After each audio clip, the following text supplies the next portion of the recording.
नमस्कार साथियों। हमने पिछले अध्याय में महाराणा कुंभा तक मेवाड़ के इतिहास का अध्ययन किया। अब हम इस अध्याय में राजस्थान में मेवाड़ के महाराणा कुंभा के इतिहास से आगे का इतिहास हम इसमें पढ़ेंगे। तो आगे हम आज राणा सांगा से राजस्थान में विशेषकर मेवाड़ के इतिहास की शुरुआत करेंगे। सामग्री काफी अधिक है, इसलिए हम चैप्टर थोड़े लंबे करेंगे ताकि सामग्री है वो समय पे है वो उपलब्ध करवाई जा सके। तो आइए हम शुरुआत करते हैं राणा सांगा से। राणा सांगा 1509 से 1528 ईस्वी में मेवाड़ का है वो शासक बना। जैसा कि आपको पता ही है कि राणा सांगा अपने तीनों भाइयों में छोटा था और उनके पिताश्री एक महात्मा के पास इन तीनों को लेके गए थे। जहाँ पूछा था कि भाई मेरे पुत्रों में है वो कौन योग्य है और कौन है वो महाराणा बनेगा, मेरे बाद में किसकी जो जीवन कुंडली है वो इस बारे में कहती है। तब महाराणा को महात्मा ने कहा था कि राणा सांगा है वो उत्तराधिकारी बनेगा। तब इनके श्रेष्ठ दोनों भाइयों ने पृथ्वीराज और उसने उस पर सांगा पर है वो हमला कर दिया था और वहां से सांगा है वो जान बचा के अजमेर की तरफ भाग गए थे। उसके बाद में करमचंद पंवार की सहायता से ये मेवाड़ के शासक बने थे। 14 मई 1509 को इतिहासकार है वो इतिहास में महाराणा सांगो को हिंदुपति के नाम से चित्रित करते हैं। तो ये 1509 में करमचंद पंवार की सहायता से मेवाड़ के शासक बने। 1520 ईस्वी में महाराणा ने गुजरात की जो सेना है उसको पराजित किया। मालवा के अमीरों ने गुजरात की सहायता से मेदिनी राय को वहां से हटा दिया था और मेदिनी राय है वो महाराणा सांगा की शरण में आ गया था। बाद में महाराणा सांगा ने मेदिनी राय को चंदेरी का शासक है वो बना दिया था। मेवाड़ और मालवा के बीच में युद्ध हुआ। राणा सांगा ने मालवा का जो सुल्तान था महमूद खिलजी द्वितीय उसको पराजित किया था, उसको बंदी बना लिया था, लेकिन कुछ समय बाद उसको छोड़ दिया था। महाराणा सांगा ने खातौली का युद्ध 1517 में खातौली बूंदी में है खातौली का युद्ध और फिर बाड़ी धौलपुर का युद्ध 1518 ईस्वी में बाड़ी है वो धौलपुर में है जहाँ बाबू महाराज का प्रसिद्ध मेला भी लगता है, आपको ध्यान होगा। तो इन खातौली और बाड़ी के युद्ध में इन्होंने दिल्ली का जो सुल्तान था इब्राहिम लोदी उसको पराजित करके अपना लोहा मनवाया। उधर मुगल बादशाह बाबर उन्होंने 1526 ईस्वी में पानीपत के प्रथम युद्ध में दिल्ली के जो सुल्तान थे इब्राहिम लोदी उनको पराजित कर दिया था। इस तरह से बाबर भी साम्राज्यवादी और महत्वाकांक्षी था और उधर राणा सांगा महत्वाकांक्षी और साम्राज्यवादी शासक थे। तो इन दोनों में युद्ध निश्चित हो गया। हालांकि बाबर है उन्होंने राणा सांगा पर विश्वासघात का आरोप लगाया था। उन्होंने कहा था कि राणा सांगा ने पहले युद्ध से पहले पानीपत के युद्ध से पहले मेरे से वादा किया था कि आप है वो इब्राहिम लोदी को पराजित कर दें ताकि उसके बाद में हम आपस में मैत्री संबंध रखते हुए आपका सहयोग करेंगे। लेकिन राणा सांगा ने ऐसा नहीं किया, विश्वासघात किया। जबकि ऐसी जो बातें हैं ये ऐसे आरोप हैं बिल्कुल इतिहास से इनकी कहीं पुष्टि नहीं होती, ये एक तरह से निराधार ही कहे जाएंगे। क्योंकि जो राणा सांगा खातौली और बाड़ी के युद्ध में इब्राहिम लोदी को पहले स्वयं ही पराजित कर चुका, वो बाबर जैसे शासक से क्यों कहेगा कि आप इब्राहिम लोदी पर हमला कर दीजिए, उसको पराजित कर दीजिए, हम आपकी सहायता करेंगे। तो ये बाबर के आरोप है, निराधार है। लेकिन दोनों के बीच में युद्ध का जो प्रमुख कारण था वो दोनों की महत्वाकांक्षा और साम्राज्यवादी शासक होना था। क्योंकि पानीपत के प्रथम युद्ध में इब्राहिम लोदी को पराजित करने के बाद में बाबर है वो भी आगरा है उसका शासक बन गया था और दोनों की सीमाएं भी एक दूसरे से लग रही थी, इसलिए भी दोनों में एक दूसरे में आपस में युद्ध होना स्वाभाविक हो गया था।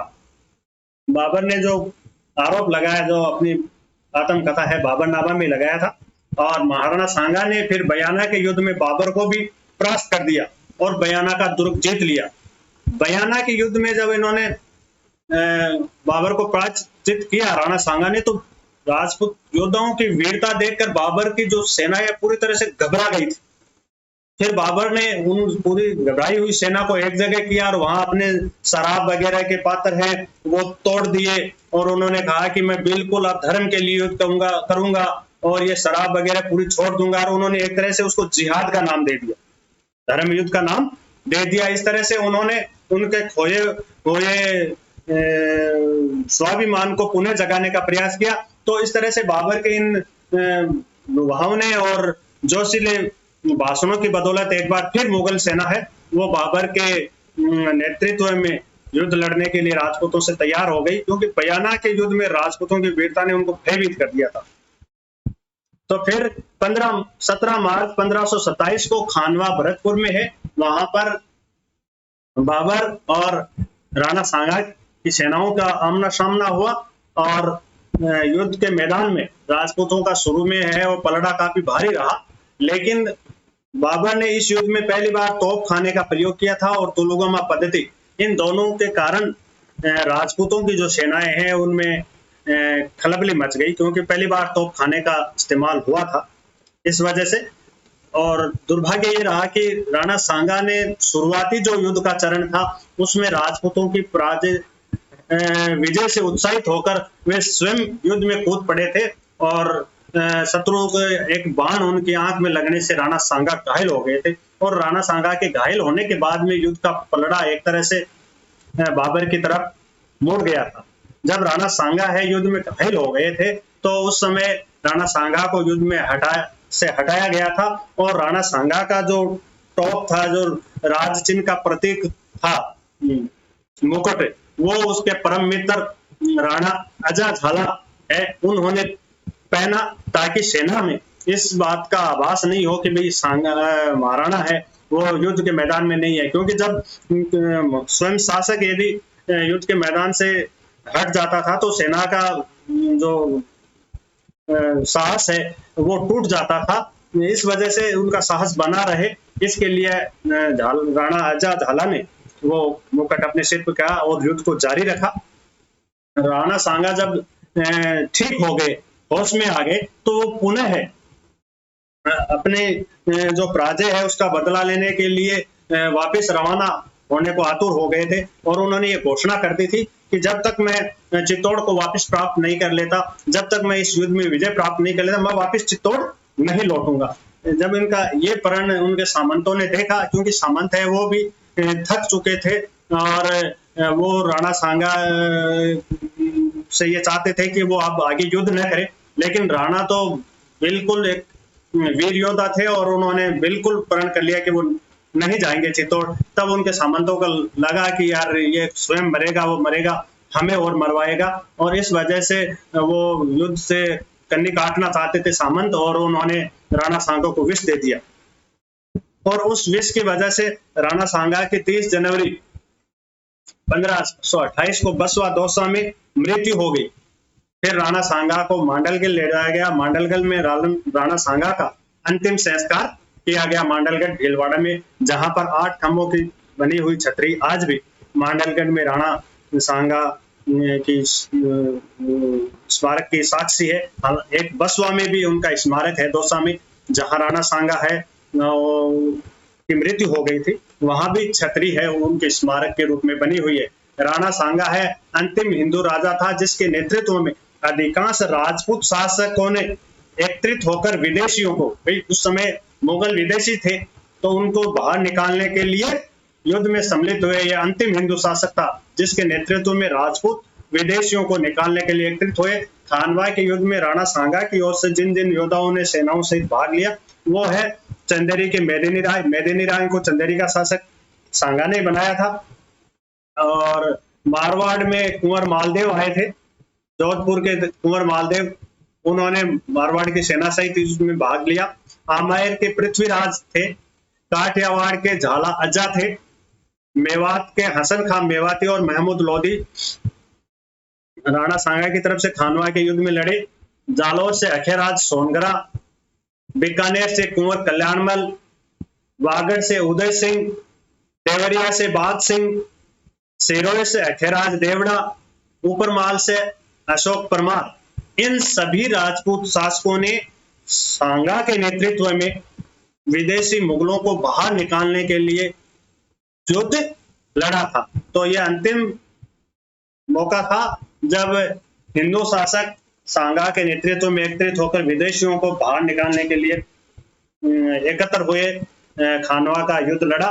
लेकिन दुर्भाग्य रहा, तोपखाना और तुलुगमा पद्धति की बदौलत सांगा है वो इस युद्ध में पराजित हुआ।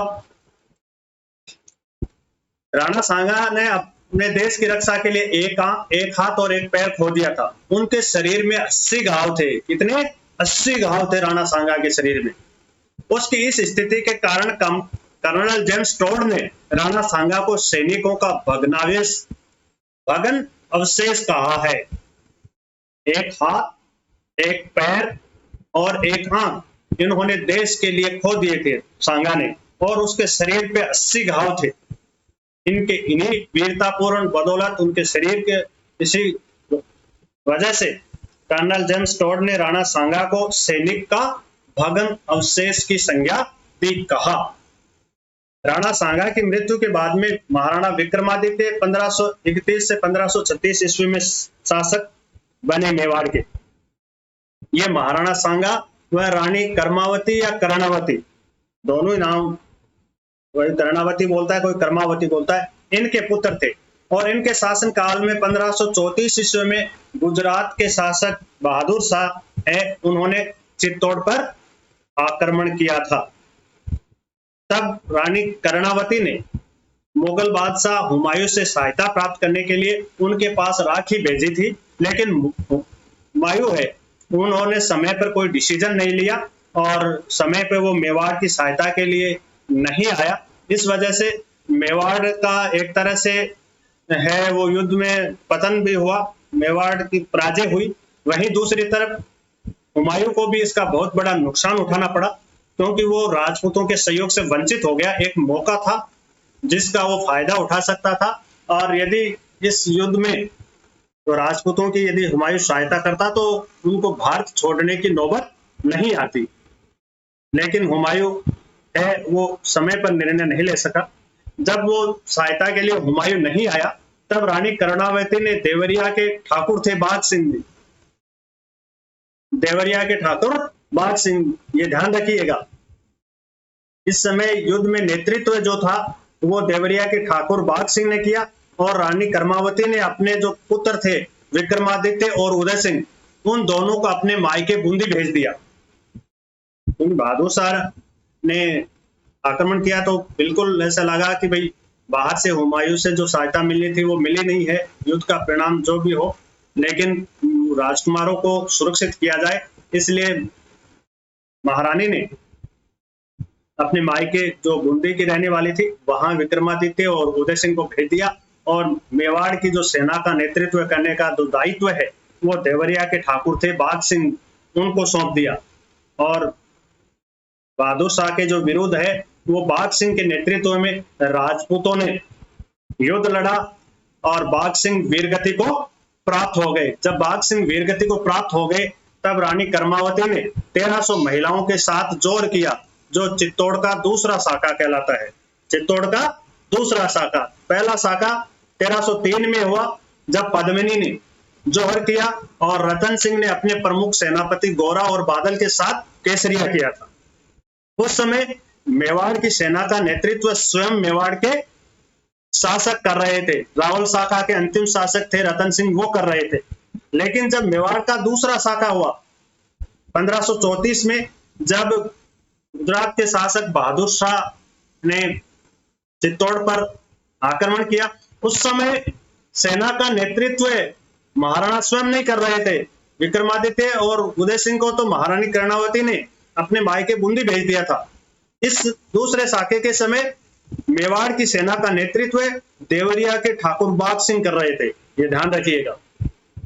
दूसरा शाखा हुआ उस समय मेवाड़ की जो सेना है उसका नेतृत्व कौन कर रहा था, तो वो थे देवरिया के ठाकुर बाघ सिंह। जब ये देवरिया के ठाकुर बाघ सिंह जी वीरगति को प्राप्त हो गए, तब रानी कर्णावती ने 300 महिलाओं के साथ है वो जोहर किया, और ये दूसरा शाखा चित्तौड़ का कहलाता है। 1536 में बनवीर ने विक्रमादित्य की हत्या कर दी। बनवीर है वो पृथ्वीराज की दासी का पुत्र था और उन्होंने इसकी हत्या कर दी। हालांकि वो उदय सिंह की भी हत्या करना चाह रहे थे, लेकिन पन्नाधाय की बदौलत उदय सिंह है वो बचे।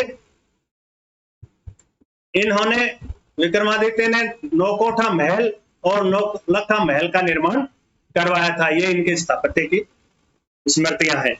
अब इनके बाद में अगले जो शासक बने वो उदय सिंह जी। अगले कौन थे? महाराणा उदय सिंह। महाराणा उदय सिंह को पन्नाधाय ने अपने पुत्र चंदन का बलिदान देके और बचाया था। महाराणा उदय सिंह की हत्या करने के लिए बनवीर आ गए थे और मां पन्नाधाय से ये पूछा कि भाई राजकुमार उदय सिंह कहाँ है, तो उन्होंने उदय सिंह की जगह अपने पुत्र चंदन को सुला दिया था और धाई मां ने अपने पुत्र का बलिदान करके अपने देश को बचाया था। तो जो हल्दी घाटी के युद्ध में जो खून बह रहा था वो मां पन्नाधाय का दूध बह रहा था, दूध के रूप में खून बहा था हल्दी घाटी के युद्ध में। तो मां पन्नाधाय ने अपने पुत्र चंदन का बलिदान देके चंदन का और उदय सिंह को बचाया और उदय सिंह को कुंभलगढ़ दुर्ग में भेज दिया। कुंभलगढ़ दुर्ग में रखा गया बाद में उदय सिंह जी को। उदय सिंह मालदेव के सहयोग से 1537 ईस्वी में मेवाड़ के शासक बने और उदय सिंह ने पाली के अखेराज सोनगरा और खेरवा के ठाकुर जैतर सिंह की पुत्रियों से शादी की। दो जगह उन्होंने वैवाहिक संबंध स्थापित करके और अपनी जो स्थिति थी उसको मजबूत किया था। 1543 ईस्वी में शेरशाह सूरी ने जब चित्तौड़ पर आक्रमण करने की खबर उदय सिंह को मिली तो उदय सिंह ने चित्तौड़ के दुर्ग की जो चाबियां हैं वो शेरशाह सूरी को भिजवा दी। तब शेरशाह सूरी ने चित्तौड़ पर आक्रमण नहीं किया और ख्वास खां को चित्तौड़ का प्रशासक है वो नियुक्त कर दिया शेरशाह सूरी ने। 1559 ईस्वी में अरावली के उपाचिकाओं में उदय सिंह ने उदयपुर नगर की स्थापना की और उसे अपनी राजधानी बनाया। उन्होंने उदय सागर झील और मोती मगरी के सुंदर महलों का निर्माण भी करवाया था उदय सिंह ने। 1562 में उदय सिंह ने मालवा के जो पराजित शासक थे बाज बहादुर उसको शरण दी और मेड़ता के जो शासक थे जयमल राठौड़ उनको भी उन्होंने शरण दी। बाज बहादुर और जयमल राठौड़ इन दोनों को शरण दी थी। इससे अकबर नाराज हो गया था।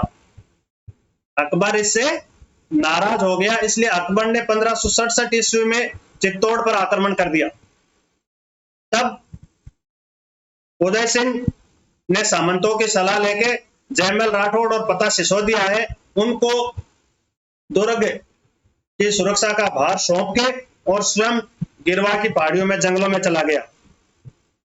उस समय अकबर ने इनका पीछा करने के लिए हुसैन कुली खां को भेजा था गिरवा की पहाड़ियों में, लेकिन वो उदय सिंह को पकड़ नहीं सके थे। तब रात्रि के समय में किले की जो दीवार थी उनका मरम्मत कार्य करवा रहे थे जयमल जो राठौड़ थे वो अकबर की संग्राम बंदूक थी उससे घायल हो गए थे। तब दूसरे दिन राजपूतों ने किले के द्वार खोल दिए और शत्रु सेना पर टूट पड़े। 24 फरवरी 1568 को राजपूतों ने केसरिया किया और सब टूट पड़े। उस समय जयमल जो राठौड़ है वो अपने छोटे भाई आसकरण जी के जो पुत्र थे कल्लाजी राठौड़ उनके कंधों पर बैठ गए, कंधों पर सवार होके और दोनों हाथों में तलवारें ले ली जयमल राठौड़ ने और कल्लाजी ने। इसीलिए कल्लाजी को 4 हाथों वाले देवता के रूप में पूजा जाता है, क्योंकि दोनों जयमल राठौड़ और कल्ला राठौड़ दोनों के हाथों में 2-4 तलवारें हो गई, इसलिए 4 हाथों वाले देवता के रूप में उनको पूजा जाता है कल्लाजी को। तो इसमें उन्होंने शानदार शौर्य और पराक्रम का प्रदर्शन इस युद्ध में किया था। इस युद्ध में फिर जयमल राठौड़, कल्लाजी राठौड़ और पता सिसोदिया है वो वीर गति को प्राप्त हो गए। जयमल राठौड़, कल्ला राठौड़ और पता सिसोदिया। तो ये जो तीसरा साका चित्तौड़ का हुआ, इस समय ये तीनों वीर गति को प्राप्त हो गए, तो फतेह की जो पत्नी थी, फतेह सिसोदिया की पत्नी फूल कंवर के नेतृत्व में महिलाओं ने जोर किया था। ये ध्यान रखिएगा, अलग अलग क्लियर होना चाहिए। ये क्वेश्चन पूछा जा सकता है, गहरे क्वेश्चन है कि भाई जब चित्तौड़ का तीसरा साका हुआ उस समय चित्तौड़ की सेना का नेतृत्व कौन कर रहे थे? उस समय भी चित्तौड़ की सेना का नेतृत्व महाराणा नहीं कर रहे थे, उस समय भी जयमल राठौड़, कल्लाजी राठौड़ और फतेह सिसोदिया, ये तीनों वीर गति को प्राप्त हुए थे और सेना का नेतृत्व जयमल राठौड़ और फतेह सिसोदिया कर रहे थे। और जब जयमल राठौड़, फतेह सिसोदिया और कल्लाजी राठौड़ वीर गति को प्राप्त हो गए, तब फतेह सिसोदिया की जो पत्नी थी फूल कंवर,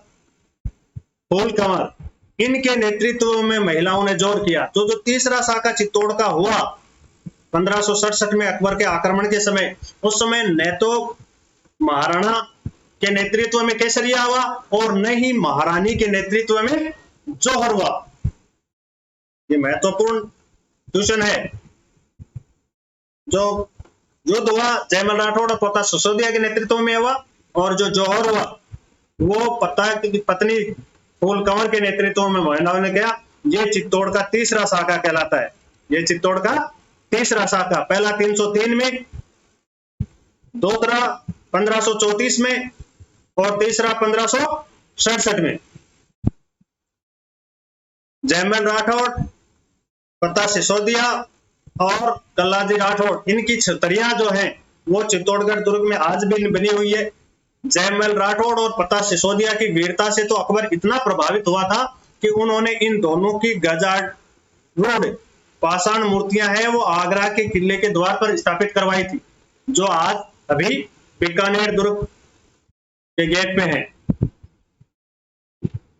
इस युद्ध में अकबर ने कत्लेआम का आदेश दे दिया था। लगभग 30,000 स्त्री पुरुषों का, बच्चों का कत्लेआम कर दिया गया।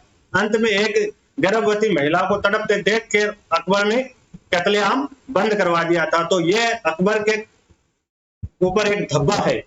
मेवाड़ का जो 1567 का जो युद्ध है, यह अकबर के ऊपर कलंक है कि उन्होंने कत्लेआम करवाया था उस समय, और 30,000 स्त्री पुरुष बच्चे हैं वो मारे गए थे। और उसमें एक गर्भवती स्त्री को तड़पता देखकर बाद में उन्होंने ये जो कत्लेआम है वो बंद करवाया था। महाराणा है, उनको बड़ा आघात लगा और वो होली के दिन 28 फरवरी 1572 को, होली के दिन गोगुंदा में महाराणा उदय सिंह की मृत्यु हो गई। उसके बाद में महाराणा प्रताप अगले मेवाड़ के शासक बने। महाराणा प्रताप ने 1572 से 1597 ईस्वी में मेवाड़ पे शासन किया। महाराणा प्रताप का जन्म 9 मई 1540 को उदय सिंह की पत्नी पाली के अखेराज सोनगरा की जो पुत्री थी जयवंता बाई के गर्भ से इनका जन्म कुमलगढ़ में हुआ था। महाराणा प्रताप मेवाड़ के पहाड़ी प्रदेशों के आदिवासी महाराणा प्रताप को कीका के नाम से पुकारते थे, क्योंकि महाराणा उदय सिंह पर महारानी भटियानी, उनकी जो प्रिय पत्नी थी उदय सिंह की धीर भटियानी, उनका ज्यादा प्रभाव था। इसलिए महाराणा प्रताप अपनी माता जयवंता बाई के साथ उधर आदिवासियों के बीच ही वहीं रहते थे, और आदिवासी जो लोग हैं वो उन्हें प्रेम से कीका के नाम से पुकारते थे। बच्चों को कीका ही कहा जाता है, इसलिए वो उनको प्रेम से, आदिवासी है वो कीका के नाम से उन्हें पुकारते थे। और उन आदिवासियों के बीच में ही महाराणा है उनका बचपन बीता। वहां से उन्हें देशभक्ति, शौर्य और त्याग और बलिदान की है वो शिक्षा मिली अपनी माता और इन आदिवासी समुदाय के बीच। और यही वजह थी कि आदिवासी समुदाय है वो हमेशा उनके साथ खड़ा रहा, क्योंकि वो उनसे ही जुड़े हुए थे। बचपन उनका उनमें बीता था, उनके शौर्य और पराक्रम को महाराणा अच्छी तरह से जानते थे। तब 1572 में जब महाराणा उदय सिंह है उनकी मृत्यु हुई, उससे पहले ही उन्होंने अपनी जो धीर रानी भटियानी के प्रेम में वो विशेष अनुरक्त थे, और उस रानी भटियानी के प्रभाव से उन्होंने महाराणा प्रताप की जगह भटियानी के पुत्र जगमाल थे, उनको उन्होंने अपना उत्तराधिकारी बना दिया, घोषित कर दिया। ये बात महाराणा प्रताप को भी पता चल गई थी। इसलिए जब उदय सिंह का जब अंतिम संस्कार किया गया तब महाराणा प्रताप उनके अंतिम संस्कार में सम्मिलित हुए थे। मेवाड़ के महाराणाओं के संबंध में एक परिपाटी थी कि जो उत्तराधिकारी होता था, जो महाराणा बनता था, वो अपने पिता के अंतिम संस्कार में सम्मिलित नहीं होता था। इसलिए जब जगमाल को उन्होंने उत्तराधिकारी घोषित कर दिया महाराणा उदय सिंह ने, इसलिए महाराणा प्रताप उदय सिंह के अंतिम संस्कार में सम्मिलित हुए थे। तो उस समय सब सामंतों को पता चल गया था। इससे पहले तक सामंतों को भी पता नहीं था कि भाई उत्तराधिकारी जगमाल को घोषित कर दिया, कुछ गिने चुने सामंतों को ही पता था। लेकिन जब अंतिम संस्कार में उदय सिंह के शामिल हुए महाराणा प्रताप, तब सब सामंतों को सोचने पर मजबूर कर दिया कि यार बात तो कुछ अलग है। तब वो सामंत नाराज हुए और फिर सामंतों ने जगमाल को गद्दी से हटा दिया और महाराणा प्रताप को मेवाड़ का शासक सामंतों ने घोषित किया। इससे जगमाल था वो नाराज हो गया और वो अकबर की सेवा में चला गया। अकबर ने उनको जहाजपुर की मनसबदारी दे दी। अकबर ने जगमाल को जहाजपुर का मनसबदार बना दिया। उधर मेवाड़ पर मुगलों के आक्रमण की वजह से मेवाड़ की जो स्थिति थी, आर्थिक स्थिति, वो डावाडोल थी, खराब थी। इसलिए महाराणा प्रताप ने कुंभलगढ़ को केंद्र बनाकर मेवाड़ में अपनी स्वतंत्रता और स्वाभिमान की रक्षा के लिए अकबर से युद्ध संघर्ष करने का मार्ग चुन लिया, क्योंकि उनके सामने उस समय दो ही मार्ग थे। एक तो मेवाड़ की स्वतंत्रता है उसको भूल जाए और मेवाड़ तो है वो अकबर के अधीनता में ले आए, पहला मार्ग। दूसरा मार्ग ये था कि वो मुगलों जैसे बड़े साम्राज्य से टक्कर ले, मेवाड़ की आर्थिक स्थिति की परवाह नहीं करे, अपने स्वाभिमान शौर्य को बचाए रखते हुए स्वतंत्रता की अलग जगाते रहे। तो महाराणा ने दूसरे मार्ग को अपनाया। उन अपने स्वतंत्रता और स्वाभिमान को कभी भी मुगलों के सामने सिर झुकना पसंद उसको नहीं था और उन्होंने अकबर से संघर्ष का मार्ग ही चुन लिया। अकबर था वो राजस्थान के लगभग सभी राजपूत शासकों को अपने अधीन कर चुका था। राजस्थान के लगभग सभी शासक अकबर के अधीनता है वो स्वीकार कर चुके थे। 1570 का जो नागौर दरबार था उनमें रहे से तीन मोटे मोटे शासक, बीकानेर के शासक मोटा राजा उदय सिंह, जोधपुर के शासक हर्राय, जैसलमेर के शासक, उन्होंने भी वैवाहिक संबंध स्थापित कर लिए। अब केवल मेवाड़ ही बचा था जो अकबर की अधीनता से बाहर था। अकबर जैसे बड़े शासक के लिए जिनका एक विशाल साम्राज्य था, ये चुनौती था, क्योंकि वो चाहता था कि मेवाड़ भी उनकी अधीनता स्वीकार कर ले और उनका सब जगह एक छत्र राज हो जाए।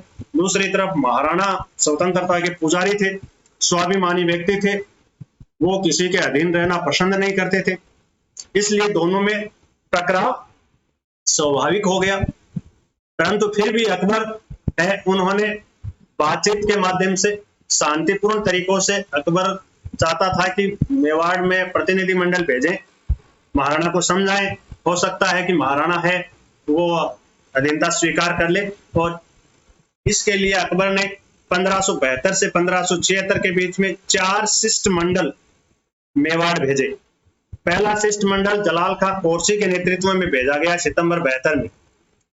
जलाल खां कोरची एक ठंडे आदमी थे, इसलिए अकबर ने पहली बार जो शिष्ट मंडल का जो चुनाव किया, वास्तव में बहुत शानदार चुनाव किया था। जलाल खां कोरची बहुत ठंडे दिमाग के आदमी थे और वो 2 महीने मेवाड़ में रहे, बिल्कुल धैर्यपूर्वक। उन्होंने कोई जल्दीबाजी नहीं करती की और वो धीरे धीरे महाराणा को इस बात पर सहमत करने के लिए प्रयास करते रहे कि महाराणा जैसे तैसे है वो दिल्ली की जो सत्ता है वो स्वीकार कर ले। लेकिन महाराणा तो स्वतंत्रता के पुजारी थे और जब 2 महीने हो गए तब उन्होंने जवाब चाहा। जलाल खां कोरची 2 महीने प्रयास करके देख लिया उन्होंने, फिर उन्होंने सोचा कि भाई अब तो बादशाह की सेवा में चलना चाहिए, हमें रिपोर्ट भी देनी चाहिए।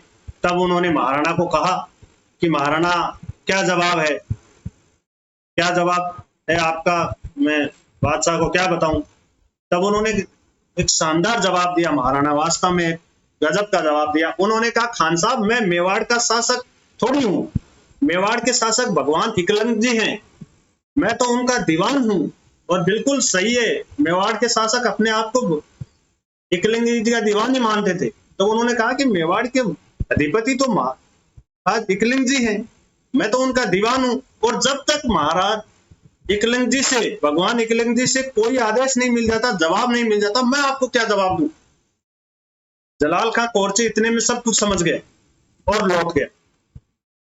उसके बाद में दूसरे शिष्टमंडल के रूप में मान सिंह प्रथम को 1573 में अकबर ने भेजा।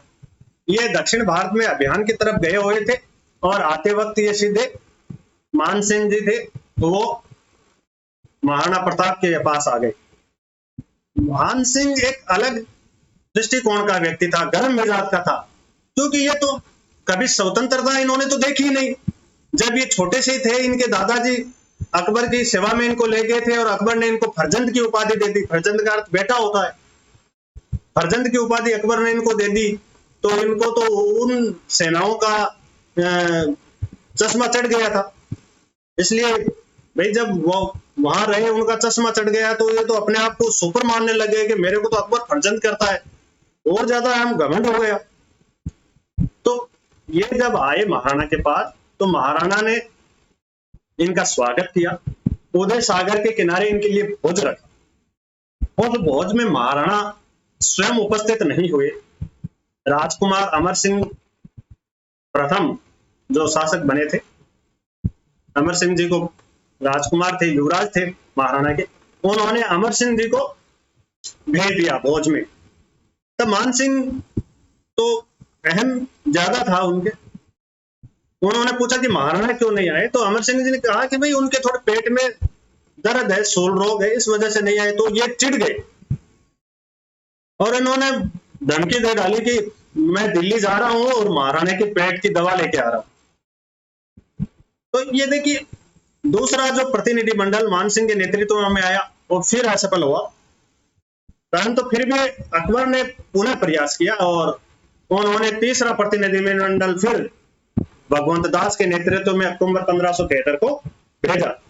क्योंकि अकबर जानते थे कि मान सिंह तो गर्म मिजाज का व्यक्ति है, ये तो दक्षिण भारत की तरफ गया हुआ था, कह दिया आगे, लेकिन बिल्कुल वो एक प्रयास और करना चाहते थे।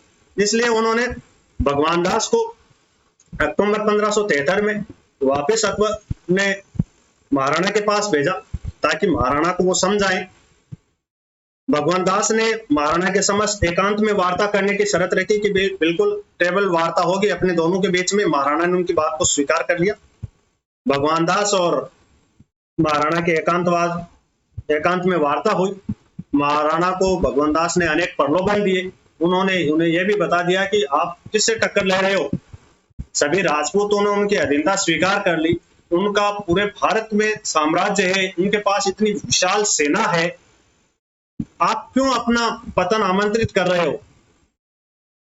तब महाराणा ने उनको एक शानदार जवाब दिया और उन्होंने उत्तर दिया कि स्वतंत्रता के बदले सवरक का राज्य मिलने पर मेरे को क्या लाभ, मैं तो उसे तुच्छ ही मानूंगा। स्वतंत्रता के बदले यदि सवरक का राज्य भी मिल जाए ना मेरे को, तो भी मैं तो उसको तुच्छ मानूंगा। स्वतंत्रता के सामने सवरक का राज्य भी कुछ नहीं है। तब भगवान दास जी महाराणा के मिजाज को भाप गए और भगवान दास रवाना हो गए वापस, क्योंकि उन्हें लगा कि महाराणा झुकने वाले नहीं, महाराणा तो अलग ही चीज है। इसलिए वो बिल्कुल पूरी तरह समझ गए और रवाना हो गए। फिर अकबर ने चौथा प्रयास फिर किया और उन्होंने टोडरमल को दिसंबर 1573 में वापस महाराणा के पास भेजा। लेकिन महाराणा का तो एक सीधा सा जवाब था कि स्वतंत्रता किसी भी कीमत पर किसी के सामने गिरवी नहीं रखी जा सकती। वो स्वतंत्रता के महान पुजारी थे, तो वो कैसे स्वीकार कर सकते थे। इसलिए टोडरमल को भी उन्होंने सीधा सा जवाब दे दिया और टोडरमल वापस अकबर दरबार में चले गए। जब अकबर के ये चारों मिशन फेल हो गए, तब अकबर को लगा कि भाई बिल्कुल महाराणा से अब युद्ध ही अंतिम उपाय है, और वो स्वयं युद्ध के लिए अजमेर दुर्ग आ गया। मैगजीन दुर्ग था, अजमेर का जो मैगजीन दुर्ग है, उसमें ही मेवाड़ के अभियान की योजना बनी। अकबर 1576 ईस्वी में स्वयं अजमेर आ गया था मेवाड़ अभियान की तैयारी के लिए, और मैगजीन दुर्ग अजमेर में मेवाड़ अभियान का निर्णय लिया गया। महत्वपूर्ण क्वेश्चन है। दुर्गों वाले क्वेश्चन में जो चैप्टर आएगा उसमें भी हम पढ़ेंगे। तो मेघदीन दुर्ग में मेवाड़ अभियान का निर्णय किया गया और मुगल सेना का नेतृत्व मानसिंह प्रथम को सौंपा गया। मानसिंह प्रथम को मुगल सेना का नेतृत्व अकबर ने सौंपा, क्योंकि मानसिंह को तो प्रजंद कहता था ना, प्रजंद की उपाधि दे दी थी ना अकबर ने, बेटा कह दिया था, तो फिर वो क्या समझता अपने आप को, वो तो स्वयं को समझता था। दूसरी तरफ महाराणा उनको ये समझते थे कि जो आदमी स्वतंत्रता को हमेशा गिरवी रख के रहा है वो मेरे को क्या समझाएगा, जिसने स्वतंत्र नाम की चीज ही नहीं देखी, कभी स्वतंत्रता का स्वाद ही नहीं चखा, वो मेरे को क्या उपदेश दे सकता है। महाराणा ये कहते थे। दूसरी तरफ अकबर मानसिंह के ये अहम था कि मुगल सेना को तो मेरे पीछे ही है, मैं जो अकबर को कह दूंगा वही हो जाएगा। लेकिन सेना स्वतंत्रता जैसे मूल्य के सामने महत्वपूर्ण नहीं थी। तो मानसिंह को मेवाड़ अभियान का नेतृत्व सौंपा गया। मानसिंह है वो सेना लेके चल दिया और 18 जून 1576 को जीएन शर्मा के अनुसार 21 जून 1576 को खमनौर के पास मुगल सेना और प्रताप की सेना के बीच में युद्ध हुआ, जो हल्दी घाटी के युद्ध के नाम से प्रसिद्ध है। किस नाम से प्रसिद्ध है? हल्दी घाटी के। हल्दी घाटी इसलिए कहते हैं, यहाँ घाटी है और मिट्टी का रंग है वो पीला हल्दी की जैसा है, इसलिए इसे हल्दी घाटी कहते हैं। जो मुगलों की सेना थी उनके हरावल दस्ते का नेतृत्व जगन्नाथ कछावा कर रहे थे। वहीं मेवाड़ की सेना के हरावल दस्ते का नेतृत्व हकीम खां सूर कर रहे थे। हकीम खां सूर कर रहे थे। इस युद्ध में प्रसिद्ध इतिहासकार बंदायूनी मौजूद था। ध्यान रखिएगा, हल्दी घाटी के युद्ध में प्रसिद्ध इतिहासकार बंदायूनी है, वो मुगलों की तरफ से युद्ध लड़ रहा था और उसने इस युद्ध का आंखों देखा वर्णन मुंतखब उत तवारिक नामक अपनी पुस्तक में किया है। जब महाराणा मुगलों की सेना से घिर गए थे तब बड़ी सादड़ी के झाला बिद्दा ने देखा कि यदि, क्योंकि मुगल है वो उनका मेन टारगेट महाराणा ही था, और महाराणा यदि युद्ध में नहीं रहे तो फिर तो मेवाड़ की सेना में खलबली मच जाएगी, बिखर जाएगी। इसलिए बड़ी सादड़ी के झाला बिद्दा ने महाराणा का जो मुकुट था उसको अपने सिर पर रखा और महाराणा को कहा कि महाराणा आप जाइए, युद्ध भूमि से निकल जाइए। तो महाराणा ने नहीं बिदा, मैं युद्ध लड़ूंगा। तब झाला बिदा ने महाराणा को जैसे तैसे राजी किया। उन्होंने कहा कि आप हैं तो सब कुछ है, यदि आप नहीं रहेंगे तो क्या तो फायदा, आप रहेंगे तो ये मेवाड़ हमेशा सुरक्षित है, आपके सुरक्षित हाथों में रहा गया रहेगा, इसलिए आपका रहना जरूरी है। मुश्किल से बिदा ने महाराणा को युद्ध क्षेत्र से हटने को मजबूर किया और फिर महाराणा युद्ध क्षेत्र से हटे। तब कुछ मुगल सैनिकों को पता चल गया, हालांकि ज्यादातर मुगल सैनिकों को तो पता ही नहीं चलता क्योंकि वो तो केवल मुकुट देखते थे। जब झाला बिदा के सिर पर मुकुट आया तो उनका टारगेट बिदा हो गया, इसलिए महाराणा पर थोड़ा जो हमला था, दबाव था, वो कम हुआ और महाराणा युद्ध क्षेत्र से पीछे हटे। जब बिदा ने इतना मजबूर कर दिया, तब जब पीछे हटे उसी समय महाराणा के भाई शक्ति सिंह जो मुगलों की तरफ से थे, वो महाराणा के संकट में देख के महाराणा को और महाराणा की तरफ बोली। महाराणा पीछे हटे तो मुगल कुछ सैनिकों को पता चला, उन्होंने महाराणा का पीछा भी किया, लेकिन चेतक की स्वामी भक्ति और बलिदान ने महाराणा को बचाया और 22 फीट लंबी एक नाल को घायल होने के बावजूद, क्योंकि चेतक है वो, जब महाराणा ने मानसिंह के ऊपर प्रहार किया, मानसिंह होदे में बैठ के प्रहार से बच गए, अन्यथा मृत्यु को प्राप्त होते। उसी समय चेतक में भी जोश आ गया था और चेतक है उन्होंने भी अपने अगले दोनों पांव मानसिंह के छाती के, मानसिंह के जो हाथी है उसके सूंड पर रख दिए थे। उस समय आप सभी को विदित ही है कि हाथियों के सूंडों के भी तलवार बांध दी जाती थी, हाथियों को शराब पिला दी जाती थी ताकि वो शत्रु सेना में तलवारों से, सूंड से इधर उधर नुकसान कर सके, ठीक उसी तलवार की है वो महाराणा के प्रिय चेतक की एक टांग के चोट लगी। महाराणा का चेतक जो था उनकी एक टांग है उस तलवार से कट गई थी, फिर भी 3 टांगों की बदौलत भी चेतक है उस 12 फीट नाले को पार करके दूसरी तरफ कूद गया और मुगल सैनिक है उस नाले को पार नहीं कर सके। इस तरह से एक महान स्वामी भक्त घोड़े ने, चेतक ने अपना बलिदान देकर भी महाराणा को सुरक्षित युद्ध क्षेत्र से बाहर निकाल लिया और चेतक वहीं ढेर हो गया। आज भी चेतक की छतरी वहां पर बनी हुई है। तो इस तरह से महाराणा युद्ध भूमि से बाहर निकल गए। झाला बिद्दा ने अपनी जो ड्यूटी थी वो निभाई, अपना जो कर्तव्य था वो पूरा किया, वीरगति को प्राप्त हुए। लेकिन अकबर अपने उद्देश्य में सफल नहीं हो सके, न तो वो महाराणा को जिंदा पकड़ सके और न ही मृत, और महाराणा है वो पहाड़ियों में चले गए। 1576 से 1585 तक अकबर ने मेवाड़ पर लगातार अभियान भेजे, जिसमें शाहबाज खां के नेतृत्व में 3 अभियान भेजे उन्होंने। एक अभियान था वो अब्दुल रहीम खान खाना, उनके नेतृत्व में भेजा, मगर कोई ज्यादा सफलता अकबर को नहीं मिली। 1585 ईस्वी के बाद अकबर है वो दक्षिण भारत की तरफ अभियानों में व्यस्त हो गया, इसलिए मेवाड़ पर वो ज्यादा ध्यान नहीं दे सका। इस स्थिति का फायदा महाराणा ने उठाया और उन्होंने 1585 से 1597 के बीच में चित्तौड़ और मांडलगढ़ को छोड़कर, कौन से, केवल चित्तौड़ और मांडलगढ़ को छोड़कर शेष पूरे मेवाड़ पर, जो राज्य उसके अधिकार क्षेत्र में महाराणा के था हल्दी घाटी के युद्ध से पहले, उस पूरे मेवाड़ के क्षेत्र पर चित्तौड़गढ़ और मांडलगढ़ को छोड़कर महाराणा ने अधिकार कर लिया और चावंड को अपनी राजधानी बनाया। यह संकटकालीन राजधानी है मेवाड़ की, चावंड।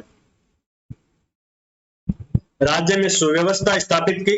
19 जनवरी 1597 को चावंड में ही महाराणा धनुष पर परतंजा चढ़ा रहे थे और वो परतंजा टूट गई।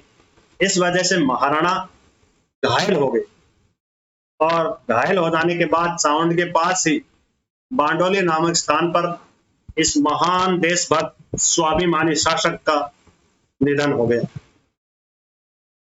जहां प्रताप का अग्नि संस्कार किया गया। स्वतंत्रता के महान पुजारी महाराणा प्रताप के संबंध में महान इतिहासकार कर्नल जेम्स टोड ने लिखा है कि आल्पस पर्वत के समान अरावली में कोई ऐसी घाटी नहीं है।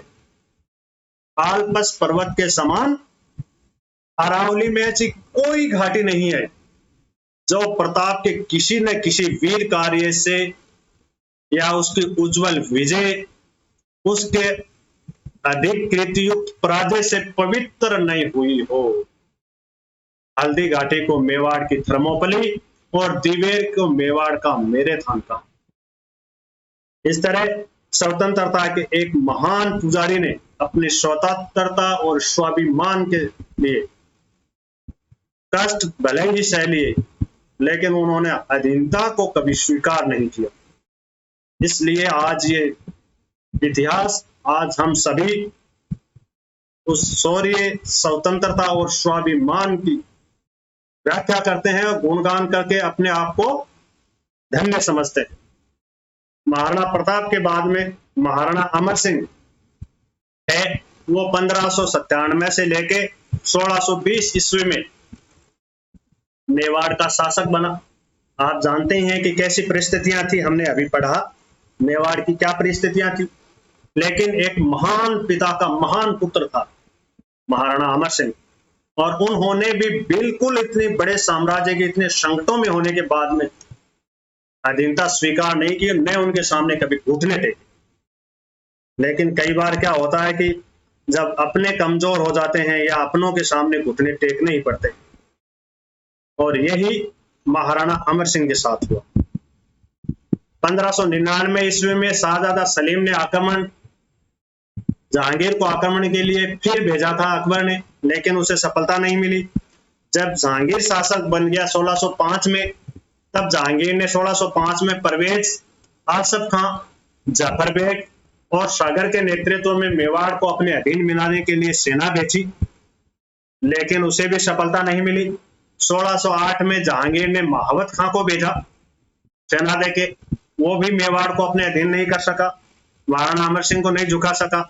1609 ईस्वी में अब्दुल्ला खां को भेजा, वो भी महाराणा को नहीं झुका सके। 1612 में राजा बासु को भेजा उन्होंने, वो भी महाराणा को 1612 में राजा बासु नहीं झुका सके। 1613 में मिर्जा अजीज कोका के नेतृत्व में फिर जहांगीर ने सेना भेजी, लेकिन इन सभी को कोई सफलता नहीं मिली। तब जहांगीर स्वयं 1613 में अजमेर पहुंच गया। जैसे अकबर पहुंचा था स्वयं, वैसे ये भी मजबूर होकर स्वयं 1613 में अजमेर पहुंच गया और शाहजादा खुर्रम के नेतृत्व में मेवाड़ के लिए एक बड़ी सेना भेजी। शाहजादा खुर्रम, जो शाहजहां के नाम से बाद में मेवाड़ मुगल शासक बना, उनके नेतृत्व में सेना भेजी। खुर्रम है वो एक बड़ी सेना लेकर मेवाड़ की तरफ चला, लेकिन जैसा कि सांगा के समय कुछ सामंतों ने कायरता की थी, जो लड़ना नहीं चाहते थे, इसलिए उन्होंने सांगा को विष दे दिया था। यहाँ इतने अपने दुष्ट कार्यों में तो ये सामंत सफल नहीं हुए, लेकिन उन्होंने राजकुमार करण सिंह को अपने तरफ मिला लिया। सामंत युद्ध नहीं चाहते थे क्योंकि मेवाड़ वीरान हो गया था लगातार युद्ध झेलते झेलते, इसलिए सामंतों ने यह प्रयास किया कि महाराणा तो उनकी बात नहीं मानेंगे, लेकिन इन्होंने युवराज करण सिंह को अपने पक्ष में कर लिया और महाराणा पर मुगलों से संधि करने का दबाव बनाया। तब मैंने कहा ना कि अपनों के दबाव के आगे आदमी हार जाता है। शत्रु से तो लड़ना कोई बड़ी बात नहीं है, लेकिन अपनों से लड़ना या अपनों के विचारों के खिलाफ जाके कुछ करना कठिन होता है, उसमें जोर आता है आदमी को। तभी तो बूढ़े बुजुर्ग कहते हैं ना, हम तो अपनों से हार गए, अपनों से आदमी हार जाता है। तो अमर सिंह ने जो संघर्षों में पला बड़ा संघर्ष अपने पिता के साथ किया और खुद अंतिम दिन तक संघर्ष कर रहा था, लेकिन राजकुमार युवराज करण सिंह और सामंतों के दबाव में उन्हें अंत में मुगलों से संधि के लिए राजी होना पड़ा, न चाहते हुए भी राजी होना पड़ा। और 15 फरवरी 1615 में मेवाड़ मुगल संधि हुई। मेवाड़ मुगल संधि हो गई। मेवाड़ ने मुगलों की अधीनता स्वीकार कर ली, लेकिन यह संधि सम्मानजनक थी, क्योंकि जहांगीर जानता था कि अन्य राजपूतों की जो शासकों के साथ हमने संधि की है, वैसे संधि हम मेवाड़ के साथ नहीं कर पाएंगे। इसलिए अपने भलाई इतने में है कि मेवाड़ वाले जो चाहते हैं उनके सम्मानजनक मांगों को स्वीकार कर लो, और मेरी इतनी सी बात रह जाए कि जो काम मेरा पिता अकबर नहीं कर सका वो मैंने कर लिया और मैंने मेवाड़ को अपने अधीन कर लिया। वो इतने में ही संतुष्ट था। इसलिए जो संधि मेवाड़ के साथ की गई फरवरी 1615 में, उसमें बहुत उदारता बरती गई। उनकी 3 महत्वपूर्ण जो शर्तें वो ये थी। पहली शर्त तो ये थी कि मेवाड़ के जो महाराणा अमर सिंह हैं वो मुगल दरबार में उपस्थित नहीं होंगे, उनकी जगह राजकुमार करण सिंह वो मुगल दरबार में रहेंगे, मतलब महाराणा उपस्थित नहीं होंगे। जहांगीर ने इस बात को भी स्वीकार किया। दूसरा, उन्होंने ये कहा कि मेवाड़ है वो मुगलों से वैवाहिक संबंध स्थापित नहीं करेगा। मेवाड़ राजकुमारी का विवाह मुगलों से नहीं किया जाएगा। अन्य राजपूत शासकों ने जो वैवाहिक संबंध मुगलों से किया, ऐसा नहीं होगा, मेवाड़ ऐसा नहीं करेगा। इस बात को भी जहांगीर ने बिल्कुल बखूबी स्वीकार किया, क्योंकि वो तो जैसे तैसे संधि स्वीकार करवाना चाहता था। और तीसरी बात उन्होंने मुगलों ने रखी उनके सामने कि हम आपको चित्तौड़ लौटा देंगे, लेकिन आप इसकी मरम्मत नहीं करेंगे, क्योंकि मुगलों को इस बात की चिंता था कि यदि चित्तौड़ की मरम्मत कर दी तो फिर कुछ भी राजपूत कर सकते हैं, ये तो शौर्यशाली जाति है। और मेवाड़ के महाराणा तो अलग ही हैं, वो तो इस ब्रह्मांड में सूर्य के समान चमकने वाले हैं, वो कुछ भी कर सकते हैं। इसलिए उन्होंने चित्तौड़ उनको लौटा दिया, लेकिन उनको मरम्मत कार्य नहीं करने की शर्त पर लौटाया। ये इस संधि की शर्तें थी। अमर सिंह को इस संधि से गहरा आघात लगा महाराणाओं को, क्योंकि वो स्वतंत्रता के पुजारी थे, इसलिए उनको गलानी रही।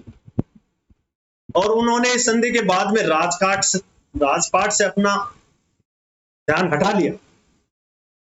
उनको गलानी हो गई कि जिस मातृभूमि के रक्षा के लिए मेरे पिता ने इतना संघर्ष किया, अपने प्राण न्यौछावर कर दिया, मैंने संघर्ष किया और मेरा यह दायित्व था, इस मेवाड़ की धरती के प्रति मेरा यह धर्म था, उन अनगिनत योद्धाओं के प्रति मेरा दायित्व था कि मैं उनका जो स्वतंत्रता का जो ध्वज है वो उसको बुलंद रखता, लेकिन मुझे अपनों के सामने झुकना पड़ गया, इसलिए उनको गलानी हुई। उन्होंने राजकार्य में रुचि लेना बंद कर दिया और इस स्वतंत्रता के महान पुजारी 26 जनवरी के दिन 26 जनवरी 1620 को उदयपुर के निकट आहड़ में स्वर्गवास हो गया। उसके बाद में अगले जो शासक बने वो महाराणा करण सिंह। महाराणा करण सिंह मेवाड़ का ऐसा पहला शासक था। इनका शासनकाल 1620 से 1628 महाराणा करण सिंह द्वितीय।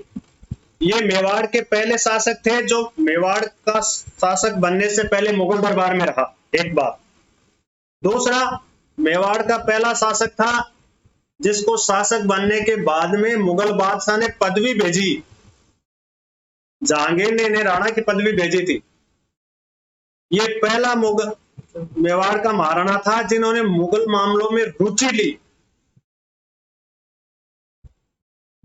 और जब 1623 में शाहजादा खुर्रम ने अपने पिता जहांगीर के खिलाफ विद्रोह कर दिया था, तब महाराणा करण सिंह ने पिछोला झील में बने महलों में उनको शरण दी थी, शाहजादा खुर्रम को, जो बाद में शाहजहां के नाम से शासक ने उनको शरण दी। और जब जहांगीर ने उनको कहा कि आप उनको यहां से हटा दें, तब उन्होंने शाहजादा खुर्रम को मांडू के रास्ते दक्षिण भारत की तरफ भेज दिया।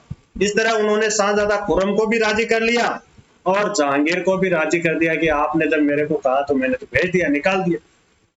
ये इनकी महान कूटनीति थी। और बाद में जब शाहजादा खुर्रम शाहजहां मेवाड़ का जब शासक बना, तब इसका लाभ इन्हें मिला। स्थापत्य कला की तरफ हम देखें, क्योंकि इन्होंने मुगलों की अधीनता स्वीकार कर ली थी, इसलिए बाह्य आक्रमण और उनसे मुक्ति मिल गई, इसलिए स्थापत्य की तरफ ध्यान दे लिया। और इनके काल में कर्ण विलास, दिलकुश महल, बड़ा दरी खाना का निर्माण करवाया गया, जिसमें मुगल प्रभाव दृष्टिगोचर है, क्योंकि मुगलों की अधीनता स्वीकार कर ली तो मुगल प्रभाव स्वाभाविक है दृष्टिगोचर होना। अब हम जगत सिंह को पढ़ लेते हैं, उसके बाद में चैप्टर काफी लंबा हो गया, अगले बार राणाओं का आगे अध्ययन करेंगे। महाराणा करण सिंह द्वितीय के बाद में शासक बने महाराणा जगत सिंह। यह अभी रेट में भी प्रश्न पूछा था कि महाराणा जगत सिंह के बाद में शासक कौन बने, तो महाराणा जगत सिंह के बाद में महाराणा राज सिंह शासक बने। महाराणा जगत सिंह 1628 से 1652 में मेवाड़ के महाराणा रहे और उन्होंने पिछोला झील में जग निवास महल बनवाया। ये इनकी स्थापत्य के चिन्ह है। जग निवास महल था पिछोला झील में, जगत सिंह ने बनवाया। उदयपुर में वास्तुकार भाण के निर्देशन में इन्होंने जगदीश या जगन्नाथ राय मंदिर है वो नागर शैली में बनाया। नागर शैली की पंचायतन शैली में बनाया। पंचायतन शैली क्या होती है? चारों जो किनारे हैं उनमें वहां छोटे छोटे वैसे ही मंदिर होते हैं और बीच में बड़ा मंदिर होता है। 5 हो गए ना, 4 किनारों पे छोटे छोटे मंदिर और बीच में मूल बड़ा मंदिर, वो पंचायतन शैली कहते हैं ऐसे मंदिरों के निर्माण। तो ये जगदीश जगन्नाथ राय मंदिर भाण के निर्देशन में नागरसी पंचायतन शैली में बनाया। इस मंदिर पर कृष्ण भट्ट रचित जगन्नाथ प्रशस्ति लगवाई। जगन्नाथ मंदिर पर कृष्ण भट्ट रचित जगन्नाथ प्रशस्ति इन्होंने लगवाई थी। तो ये था मेवाड़ का इतिहास। आगे हम नेक्स्ट चैप्टर में और शासकों का अध्ययन करेंगे।